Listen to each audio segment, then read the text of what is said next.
ભરૂચમાં દર વર્ષની જેમ આ વર્ષે પણ દિનકર સેવા સમિતિ દ્વારા નર્મદા પાર્ક સ્થિત છઠ ઘાટ પર 27 અને 28 ઓક્ટોબરના રોજ છઠ મહાપર્વનું ભવ્ય આયોજન કરવામાં આવી રહ્યું છે।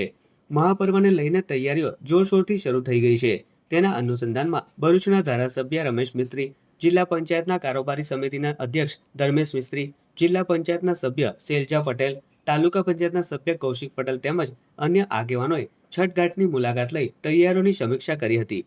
આ પ્રસંગે દિનકર સેવા સમિતિના અધ્યક્ષ જીતેન્દ્ર રાજપૂત, ઉપાધ્યક્ષ વિશ્વરંજન શ્રીવાસ્તવ, ચંદ્રશેખર મિશ્રા, રાજેન્દ્ર શર્મા,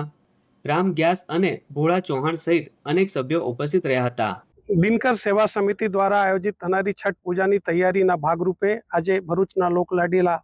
ધારાસભ્ય શ્રી રમેશભાઈ મિસ્ત્રી, જિલ્લા પંચાયતના કારોબારી સમિતિના અધ્યક્ષ શ્રી ધર્મેશભાઈ મિસ્ત્રી, જિલ્લા પંચાયતના સદસ્ય શૈલાબેન અને જાડેશ્વર ગામના અન્ય આગેવાનો આજે નર્મદા ઘાટ ખાતે છઠ પૂજાની તૈયારીઓના નિરીક્ષણ માટે આવ્યા હતા અને એ લોકોએ આવનારા સમયમાં યોજનારી આ છઠ પૂજામાં શક્ય એટલી મદદની એમણે એ પણ કરી છે, મદદ માટે